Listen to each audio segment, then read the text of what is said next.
మీరందరూ కూడా గట్టిగా చెప్పాలి, భారత్ మాతాకి, భారత్ మాతాకి, తెలుగు తల్లికి, తెలుగు తల్లికి. గౌరవనీయులు, గౌరవ ఉపరాష్ట్రపతి శ్రీ సిపి రాధాకృష్ణ గారు, his excellency governor of Andhra Pradesh Abdul Nazeer గారు, సహచర మంత్రివర్గ సభ్యులు లోకేష్ గారు, అచ్చెన్నాయుడు గారు, పార్థసారథి గారు, ఈరోజు ఈ కార్యక్రమం చూస్తే చాలా గర్వకారణంగా ఉంది. అలాంటిది చేపట్టినటువంటి ఎండి గార్మే పాప్కార్నికా ఎస్పీవి పట్టాభిరామరావు గారు,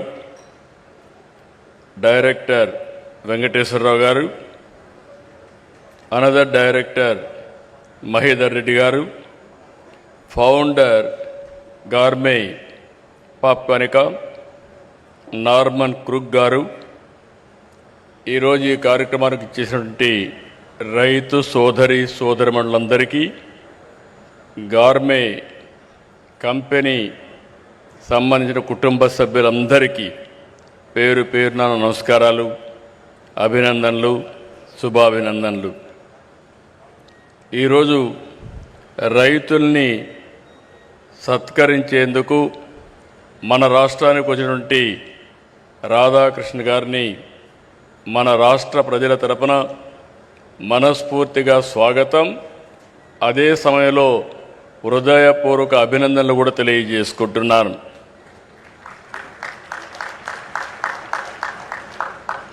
ఈరోజు ఉపరాష్ట్రపతి గారు రైతులపై నుండే ప్రేమ, అభిమానంతో ఈ కార్యక్రమానికి వచ్చారు. ఎక్కడో తమిళ పేపర్లో వస్తే అది చదివిన తర్వాత పట్టాభిరామరావు గారిని పిలిచి మీరు ఏ విధంగా చేశారు, ఎట్లా చేశారో కనుక్కొని డీటెయిల్స్ అని తీసుకుని ఈ కార్యక్రమానికి సంఘీభావాన్ని తెలియజేయడానికి వారు ఇక్కడికి వచ్చారంటే వారికి రైతుల పైన ఎంత ప్రేమ ఉందో ఇది ఒక ఉదాహరణ.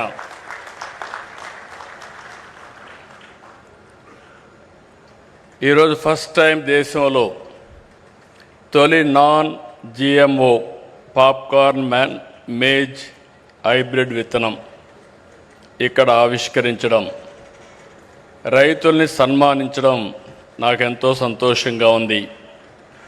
ఈ హైబ్రిడ్ విత్తనం భారత నేలపైన వాతావరణ పరిస్థితులకు అనుగుణంగా దేశీయంగా పాప్కార్న్ ఉత్పత్తిలో స్వయం సమృద్ధి సాధించేందుకు ఈ నూజివీడు గడ్డ పైన ముసునూరులో చేయడం మనందరికీ గర్వకారణం.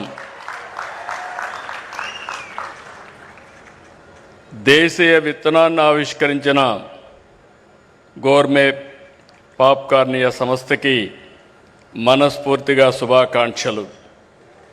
ఈ సంస్థ ఎండి పట్టాభిరామారావు గారు, వాళ్ళ ఫ్యామిలీ అందరికీ తెలుసు, కానీ ఇప్పుడు కొద్దిగా వెనకబడ్డాం. ఆ ఫ్యామిలీ ఈస్ట్ గోదావరి జిల్లాలో ఎస్పీబీ పట్టాభిరామారావు గారు ఆ రోజు కేంద్రంలో మంత్రిగా ఉండడం, వీళ్ళ చిన్న తాత సత్యనారాయణ గారు మళ్ళీ ఎన్డీఏలో వాజ్పేయి గవర్నమెంట్లో మంత్రిగా పనిచేయడం, అదే మరి వాళ్ళు ఎప్పుడో షుగర్ ఫ్యాక్టరీ పెట్టి రైతుల్ని ఏ విధంగా ఆదుకోవాలని ఆదుకున్న చరిత్ర. అలాంటి వ్యక్తి ఈరోజు మళ్ళీ ఒక మంచి సంస్థకు శ్రీకారం చుట్టాడు. ఈరోజు మీరు ఒకసారి చూసి 2014లో ప్రారంభించారు, ఎగ్జాక్ట్గా 11 సంవత్సరాలు.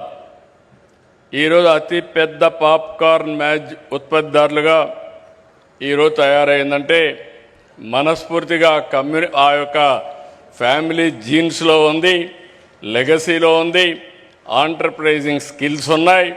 ఒక బ్రహ్మాండమైన ప్రాజెక్ట్ని స్టార్ట్ చేసి చాలా తొందరలో షార్ట్ టైంలో దాన్ని సక్సెస్ చేశాడు. దీన్ని ఎప్పుడూ నేను అంటూ ఉంటాను, మామూలుగా ఆలోచిస్తే మామూలు జీవితాలే గడుపుతాం. ప్రతి ఒక్క పని కూడా వినూత్నంగా చేయాలి, ఇన్నోవేటివ్గా చేయాలి, అప్పుడే సాధ్యమవుతుంది. దానికి ఇది ఒక ఉదాహరణ. దేశంలో 17,500 మంది రైతులతో దాదాపు 40,000 ఎకరాల్లో వేశారు. 11 సంవత్సరాల్లో 8 రాష్ట్రాలకు వెళ్ళారు. ఇది మామూలు చిన్న విషయం కాదు.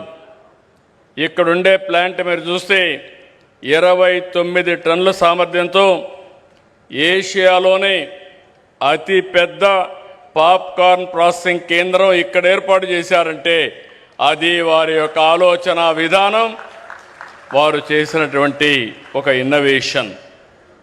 ఈరోజు ఇక్కడ చేసింది దేశంలో 3,400 సినిమా థియేటర్లో సరఫరా చేస్తున్నారు. 11 సంవత్సరాల్లో 69% వాటా సాధించారు. రేపు రాబోయే రోజుల్లో 70-80% వెళ్తారు. నాకు అనుమానం లేదు. పాప్కార్న్ అంటానే గుర్తొచ్చేది ఈ ముసునూరు గుర్తొస్తుందని మరొక్కసారి మీ అందరికీ విజ్ఞప్తి చేస్తున్నా. ఇక్కడ చూస్తే యాంత్రీకరణ, విత్తనాలు, సాగులో సాంకేతికత, కొనుగోలు ధరలు నిర్ణయించడం, నేరుగా వాట్సాప్ గ్రూపులు పెట్టి, బ్యాంక్ అకౌంట్లు పెట్టి నేరుగా రైతులకు బ్యాంకుల్లో డబ్బులు వేయడం. ఏ రైతు కూడా ఇబ్బంది పడాల్సిన అవసరం లేదు, ఆలోచించాల్సిన పని లేదు. ఒక్కసారి ఈ కంపెనీతో కానీ ఎంఓయూ చేసుకుంటే ఇంకా తిరుగు ఉండదని మరొక్కసారి మీ అందరికీ విజ్ఞప్తి చేస్తున్నా. అది ఈ కంపెనీ యొక్క విశిష్టత. 11 ఏళ్లకు మునుపు మన దేశంలో అమ్ముడైన ప్రతి పాప్కార్న్ కోన్పై ఖర్చు చేసిన డబ్బులన్నీ 70% పైగా బ్రెజిల్, అర్జెంటీనాకి వెళ్ళాయి. ఈరోజు ఆ 70% మన రైతులకే చేరుతా ఉంది. ఇప్పటికే మీరు ఒకసారి చూస్తే దేశానికి 125 million American dollars foreign exchange కూడా ఆదా అయింది. 11 ఏళ్లలో పాప్కార్న్ మొక్కజొన్న ఉత్పత్తి వాటా 30% నుంచి 65%కి పెరిగింది. ఇదన్నీ చూసిన తర్వాత నాకు ఏమాత్రం వారు అన్నారు ఇప్పుడు మాట్లాడుతూ, ఏషియా మార్కెట్ అంతా క్యాప్చర్ చేస్తామని. ఏషియా మార్కెట్ కాదు, ప్రపంచంలో అన్ని దేశాలకి ఇక్కడ తయారు చేసిన పాప్కార్న్ పంపించే బాధ్యత మీది. మీరు అనుకుంటే 11 ఏళ్ళు చేశారు, ఇంకొక 10-15 ఏళ్లలో గ్లోబల్ మార్కెట్ అన్ని కంట్రీస్ కూడా క్యాప్చర్ చేసే పరిస్థితి వచ్చింది. ఇప్పుడే ఉపరాష్ట్రపతి గారు అంటున్నారు, మంచి ఆలోచన, నేను కూడా మాట్లాడతాను రైల్వే మినిస్టర్తో. ఇక్కడ ఉత్పత్తి చేసిన పాప్కార్న్ని అదే సమయంలో అరకు కాఫీని ఎక్కడ రైల్వే స్టేషన్లు అన్నీ పెడితే ఆంధ్ర పాప్కార్న్, అరకు కాఫీ తాగే పరిస్థితి వస్తుందని చెప్పి కూడా నేను మీకు తెలియజేస్తున్నా. వికసిత్ భారత్ ఈరోజు మనందరం కూడా ఆలోచిస్తున్నాం. ఈరోజు మీరు ఇక్కడ చూస్తే అరకు కాఫీ కానీ, ఇక్కడ పాప్కార్న్ కానీ, కొండవీటి బొమ్మలు కూడా మీరు చూశారు, ఎద్దల బండి కూడా, ఇవన్నీ స్వదేశీ.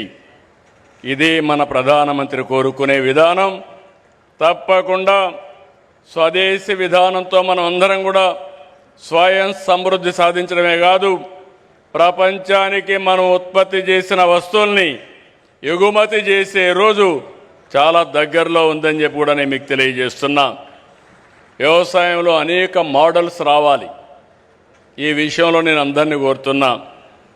ఎందుకంటే మీరు ఒకసారి చూస్తే ఎన్డీఏ ప్రభుత్వం అటు కేంద్రంలో ఇటు రాష్ట్రంలో వ్యవసాయాన్ని ఒక జీవనోపాధిగానే చూడడం లేదు. వ్యవసాయాన్ని ఒక ఆర్థిక శక్తిగా, రైతుల్ని ఒక ఆంట్రప్రెన్యూర్గా చూడాలనేది మా విధానం. వ్యవసాయ ఉత్పత్తుల్ని ప్రాసెస్ చేసి విలువ జోడిస్తే ఏ విధంగా ఉంటుందో ఈరోజు ఈ యొక్క ఇండస్ట్రీ ఒక ఉదాహరణ.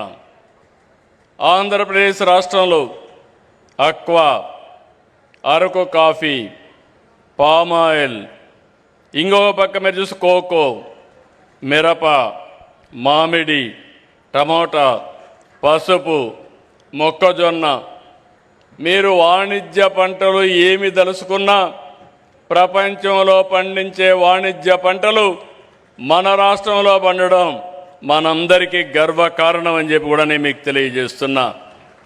అయితే దీనికి ప్రాసెస్ చేసి, వాల్యూ యాడ్ చేసి, బ్రాండ్ ప్రమోట్ చేసి అంతర్జాతీయ మార్కెట్లు తీసుకుపోతే దాని విలువ అనేక రెట్లు పెరుగుతుంది. అప్పుడే భారత రైతాంగం రాజుగా ఎదిగే పరిస్థితికి వస్తారు. ఈరోజు చాలామంది కుటుంబాలు నేను చూస్తున్నాను. ఒకప్పుడైతే మన రాష్ట్రం నుంచి ఎక్కడ నీళ్లుంటే అక్కడికి మన రైతులు, ఆదర్శ రైతులు వెళ్ళి వ్యవసాయం చేసేవాళ్ళు. ఇప్పుడు నేను పిలిపిస్తున్నాను, ప్రతి ఒక్క రైతు కుటుంబం ఆలోచించాలి. మీరంతా ఫుడ్ ప్రాసెసింగ్కి రావాలి, ఎండ్ టు ఎండ్ సొల్యూషన్ ఇవ్వాలి. ఈరోజు ఇక్కడ చూస్తే ఈ కంపెనీ చేసింది, ఒకసారి అగ్రిమెంట్ చేసిన తర్వాత మెకనైజేషన్ కానీ, ట్రేసబిలిటీ కానీ, ప్రాసెసింగ్ కానీ, బ్రాండ్ ప్రమోషన్ కానీ చాలా పర్ఫెక్ట్గా చేశారు. ఇది భారతదేశంలో, ముఖ్యంగా మన రాష్ట్రంలో ఇది ఎక్కువ రావాలని చెప్పి కోరుకుంటున్నా. నేను ఎక్కువ ఫుడ్ ప్రాసెసింగ్ ఎక్కువ ఇంపార్టెన్స్ ఇస్తున్నాను. ఈరోజు మనమంతా కూడా ప్రపంచానికి అక్వా, ప్రాన్స్ కానీ, చేపలు కానీ, రొయ్యలు కానీ ఇవన్నీ ఎగుమతి చేస్తున్నాం. కానీ 10% మనం ప్రాసెస్ చేస్తున్నాం. ఈ 10% కానీ 50, 60, 70 తీసుకెళ్తే ఉపాధి వస్తుంది, వాల్యూ అడిషన్ వస్తుంది, ఫారిన్ ఎక్స్చేంజ్ కూడా పెరిగే అవకాశం ఉంటుందని చెప్పి కూడా నేను మీకు తెలియజేస్తున్నాను. అందుకే యువతకు పిలిపిస్తున్నాను. ఆంధ్ర అనగానే టెక్నాలజీలో ముందున్నాం. ఒకప్పుడు ఐటీ, ఇప్పుడు ఏఐ. ఆ పరిస్థితిలో ఉన్నప్పుడు మీరు వ్యవసాయ రంగాన్ని జోడించి ఫుడ్ ప్రాసెసింగ్కి వస్తే ఆకాశమే హద్దుగా ఎదిగే పరిస్థితి వస్తుందని చెప్పి కూడా నేను మీకు తెలియజేస్తున్నా. అందుకే ఈ ప్రాజెక్ట్ని చూస్తే ఫార్వర్డ్ బ్యాక్వర్డ్ ఇంటిగ్రేషన్, పొలం నుంచి వినియోగదారుడి వరకు ట్రేసబిలిటీ పెట్టారు. ఎక్కడికక్కడ మూమెంట్ కూడా మానిటర్ చేసే పరిస్థితికి వచ్చారు. ఇలాంటివి చూసినప్పుడు నేను అందుకే మీ అందరికీ ఒకటే విజ్ఞప్తి చేస్తున్నా. ఆంధ్రప్రదేశ్ ఈరోజు నేను చాలాసార్లు చెప్పాను, ఈరోజు టెక్నాలజీ, నాలెడ్జ్ ఉంది, ఇన్స్పైరింగ్ టైంలో ఉన్నాం. నేను 1 ఫ్యామిలీ 1 ఆంట్రప్రెన్యూర్ అన్నాను. అంటే ప్రతి ఒక్క కుటుంబంలో ఒక పారిశ్రామికవేత్త రావాలనేది నా ఉద్దేశం. ఆ పారిశ్రామికవేత్త కూడా ఏదో ఇక్కడ చేయడమే కాదు, మనం పండించిన లేకపోతే మనం ఉత్పత్తి చేసినటువంటి ప్రోడక్ట్ని గ్లోబల్ ప్రోడక్ట్గా చేయాల్సిన అవసరం ఉంది. ఆ దిశగానే ఈరోజు మన వాళ్ళు చేశారు. చాలా సంతోషం. దీనికి మరొక్కసారి మనస్ఫూర్తిగా అభినందిస్తూ, ఒక్క విషయం మనం గుర్తుపెట్టుకోవాలి, ఆహారపు అలవాట్లు మారాయి. దానికి అనుగుణంగా పంటల సాగు కూడా మారాలి. ఒకప్పుడు వరినే పండించేవాళ్ళం, ఇప్పుడు బియ్యం తినేది తగ్గించారు. కార్బోహైడ్రేట్స్ తగ్గించి ప్రోటీన్ కానీ, ఫ్రూట్ కానీ ఇలాంటి ఫుడ్కు పోయే పరిస్థితికి వచ్చారు. అందుకే మనం కూడా రాబోయే రోజుల్లో ఇక్కడ చూశాను నేను, ఇప్పుడు వస్తూ ఉంటే చూస్తే నూజివీడు ప్రాంతం అంతా కూడా ఎంత కళకళలాడుతూ ఉందంటే, ఎక్కడ చూసినా పామాయిల్, హార్టికల్చర్, అదే మాదిరిగా కోకో, ఇవన్నీ చూసినప్పుడు చాలా ఆనందంగా ఉంది. ఒకప్పుడు మచిలీపట్నం ఏరియాను చూస్తే ఇక్కడ రైతాంగం బాధపడేవాళ్ళు. ఇప్పుడు ఈ ప్రాంతం రైతాంగాన్ని చూసి మచిలీపట్నం కృష్ణా డెల్టా రైతాంగం ఆలోచించే పరిస్థితికి వచ్చిందంటే అది మార్పులో వచ్చిన విధానం. ఆ విషయం మనం గుర్తుపెట్టుకోవాలి. ఈరోజు రాష్ట్రంలో అక్వాకల్చర్ని, హార్టికల్చర్ని, వాణిజ్య పంటలనే పండిస్తున్నాం. ఒకప్పుడు రాయలసీమ కరువు సీమ, ఇప్పుడు రాయలసీమలో సిరులు పండించే పరిస్థితికి వచ్చాం. ఇంకో పక్క ఈరోజు మీరు చూస్తే దీని మీద పెద్ద ఎత్తున నేను ఎప్పుడూ మాట్లాడుతున్నాను. రాబోయే రోజుల్లో 20-30 సంవత్సరాల్లో ఎలాంటి పంటలు ఉండాలి, ఎలాంటి ఆర్థిక వ్యవస్థ ఉండాలి, దేనికి భవిష్యత్తు ఉంటుందో ఎప్పటికప్పుడు మాట్లాడుతూ మాటల్లోనే కాదు యాక్షన్లో కూడా చేయడం కోసం రాయలసీమని ప్రపంచానికే ఒక హార్టికల్చర్ హబ్గా తయారు చేస్తున్నాం. సెప్టెంబర్లో 1,00,000 కోట్ల రూపాయలు ఖర్చు పెట్టే ప్రాజెక్ట్ని ప్రారంభిస్తున్నాం. 40,000 కోట్ల రూపాయల ప్రభుత్వం, 60,000 కోట్ల రూపాయల ప్రైవేట్ ఇన్వెస్ట్మెంట్తో ప్రపంచం మొత్తం గర్వించే విధంగా, ప్రపంచానికి సరఫరా చేసే విధంగా గ్లోబల్ హార్టికల్చర్ హబ్ను తయారు చేస్తున్నాం. వచ్చే 3 ఏళ్లలో 36 సాగునీటి ప్రాజెక్టుల్ని 35,000 కోట్ల రూపాయలు ఖర్చు పెట్టి పూర్తి చేస్తున్నాం. నీళ్లుంటే రాయలసీమ ఒక ఉదాహరణ ఏ విధంగా మారిందో. అదే సందర్భంగా ఈ ప్రాజెక్టులన్నీ మీరే చూశారు. ఇక్కడ ఒకప్పుడు గోదావరి నీళ్లు సముద్రంలోకి పోయేటివి. 12 ఏళ్లకు మునుపు పట్టి సీమ ద్వారా గోదావరి నీళ్లు కృష్ణా డెల్టాకు తీసుకొస్తే ఈ సంవత్సరం ఎల్నినో ప్రాబ్లం ఉన్నా గోదావరి నీళ్ల వల్ల కొంతవరకు కృష్ణా రైతాంగాన్ని కాపాడామంటే అది ఈ ప్రభుత్వం యొక్క దూరదృష్టిని మరొక్కసారి మీ అందరికీ విజ్ఞప్తి చేస్తున్నా. ఇక్కడికి వచ్చినప్పుడు మీ అందరికీ నేను విజ్ఞప్తి చేస్తున్నాను, చింతలపూడి లిఫ్ట్ ఇరిగేషన్ వస్తే నూజివీడు భవిష్యత్తే మారిపోతుంది. తప్పకుండా కొన్ని లీగల్ ఇబ్బందులు ఉన్నాయి, అన్నీ అధిగమిస్తున్నాం. తొందరలోనే ప్రారంభించి ఈ 2-3 ఏళ్లలోనే పూర్తి చేసి జాతికి అంకితం చేస్తామని చెప్పి కూడా నేను మీకు తెలియజేస్తున్నా. ఈరోజు 3 దశాబ్దాలు వెలుగొండ ప్రకాశం జిల్లాలో మార్కాపురం ప్రాంతం, ఇప్పుడు మార్కాపురం జిల్లా.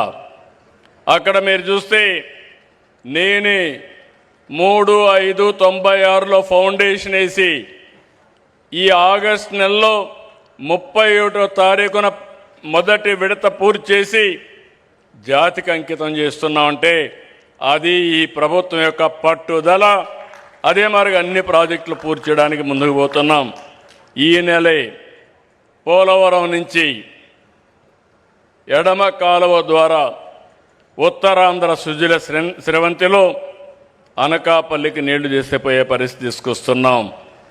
ఇవన్నీ కూడా భవిష్యత్తులో నా ఉద్దేశం ఒకటి, ఎప్పుడు కరువు వచ్చినా కరువును ఎదుర్కొనే విధంగా వాటర్ సెక్యూరిటీ ఉండాల్సిన అవసరం ఉంది.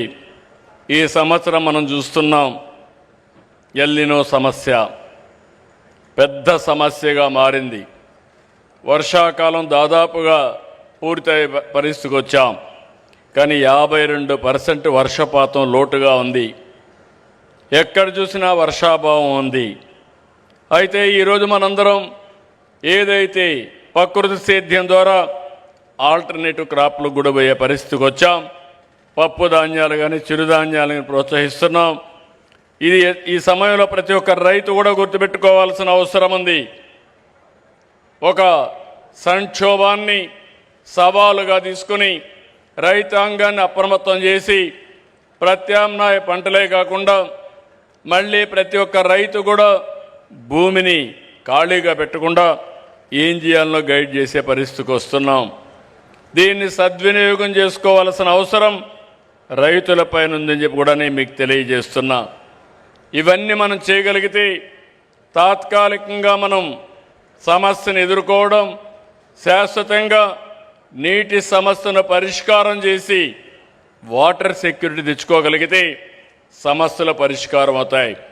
ఈ సందర్భంగా నేను ఉపరాష్ట్రపతి గారిని మనస్ఫూర్తిగా అభినందిస్తున్నా. దేనికంటే ఆయన మాట్లాడినప్పుడు గోదావరి, కావేరి నదుల అనుసంధానం కావాలి, దేశంలో ఉండే నదుల అనుసంధానం కావాలని కోరుకునే వ్యక్తి మన ఉపరాష్ట్రపతి రాధాకృష్ణ గారు.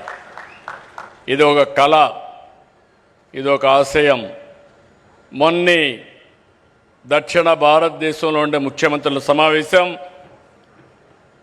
మన డిప్యూటీ పిఎం, మన హోమ్ మినిస్టర్ అయినటువంటి అమిత్ షా గారి నాయకత్వంలో అయింది.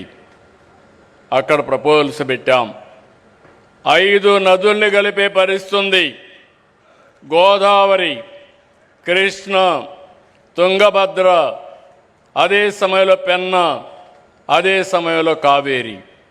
ఈ 5 నదులు కలపగలిగితే 4 రాష్ట్రాల్లో సమస్య పరిష్కారం అవుతుంది.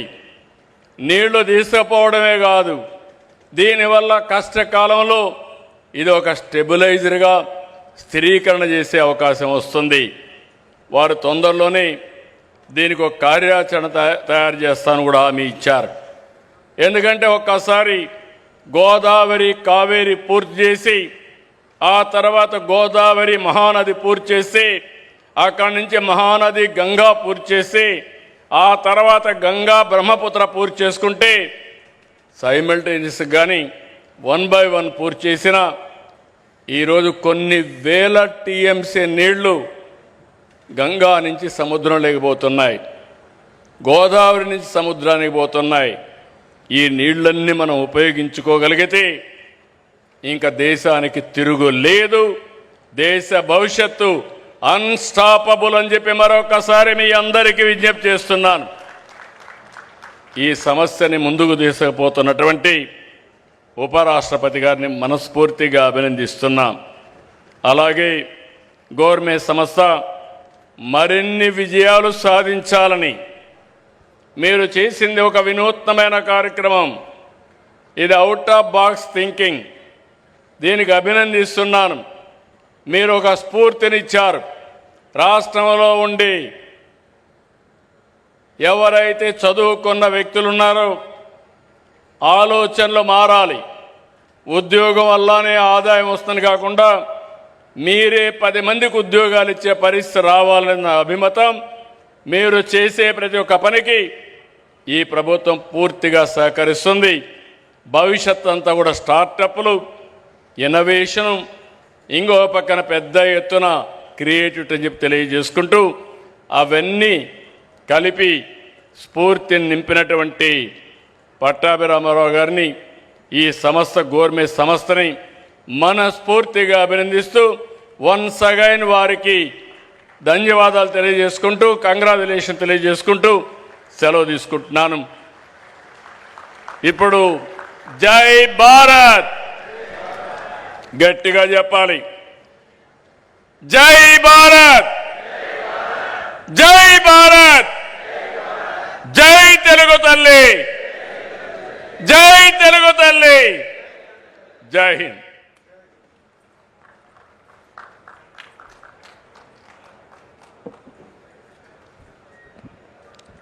Thank you, sir, for your inspiring and visionary address. Now, I respectfully invite the Honorable Governor of Andhra Pradesh, Sri S. Abdul Nazir Garu, to address the gathering. Sir.